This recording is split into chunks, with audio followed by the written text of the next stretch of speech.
So anyone with trauma, C-PTSD can relate to this.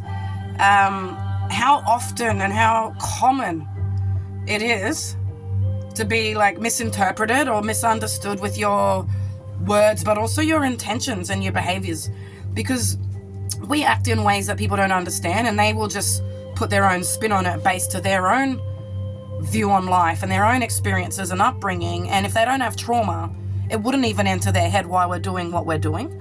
And a lot of the time it's a negative spin. So I'm going to use me being gay with sexual abuse trauma as a perfect example. So all you decent men out there know how frustrating it is when you're just trying to do something nice for a female and they assume that you're just trying to fuck them, and you know your nice efforts to be a good guy get you slapped in the face because you're branded as a pig because of how many pigs there are out there, right?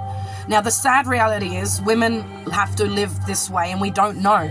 It's hard. We don't know the good ones from the bad ones a lot of the time because there's a lot of manipulation out there, right? It's the same with lesbians. So as a lesbian with sexual abuse trauma, it's really triggering for me. Since I lived in Daylesford, I've actually stopped doing nice things for females and going out of my way to help them. And the reason is, a lot of the time my intentions are misunderstood. Now let's put things into perspective. I have been majorly abused sexually by the person I trusted most, the man who made me, my father. On top of that, I've been sexually harassed. I've been sexually molested. I've been date raped. My whole life, up until about 5 or 6 years ago, has been riddled with sexual harassment and incest and rape and sexual assault. It's just, there's a lot of it out there, and it changes how you view sex and intimacy. So when I was in my 20s, I'll admit it, I went through a party phase and a slutty phase where I didn't respect myself, and for 3 months I was an escort. And I did that for 3 months to save a shitload of money. Not a prostitute, an escort, to save a shitload of money and get myself out of there, and then I never looked back. So as someone who has been treated like a piece of meat by men most of my life, as I grew up and started really caring about myself and respecting my body and reflecting on things, my body has become very sacred to me, and sex is the furthest thing from my mind.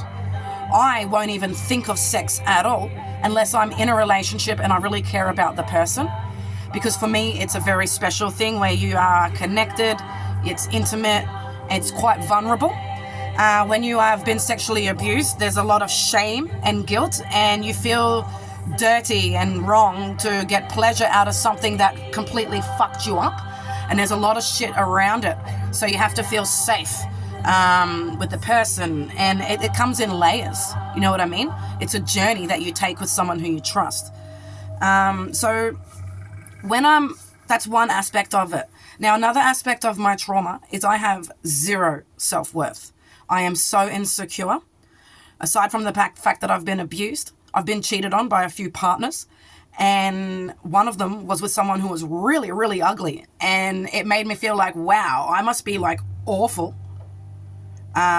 if my partners are cheating on me, and especially with someone so fucking gross. My self-worth is like through so far down. So whenever I'm around an attractive woman, I get nervous and I freak out and I get scared and I shut down. Because I'm gay, they think I want to fuck them and I'm all shy, and that makes them all weird and they get creeped out. But actually they don't realize what I'm battling with inside, that them being there has made me shrink so small and feel so insecure, because I'm in there going over all the things about her that are better than me, and why that person would be the one that my partner or someone else would choose over me because I'm so shit. And then I withdraw. So they think that I'm all like scared of them. And then there's this other aspect of my trauma where I'm protective. And I've actually saved and rescued a lot of females from really shitty situations, you know, violence, stepping in when they're about to get sexually assaulted, standing up and advocating for them, taking their keys off them and driving them home when they're legless and they don't even remember the next day. But doing all these kinds of things has led to people thinking I'm doing it for the wrong reasons.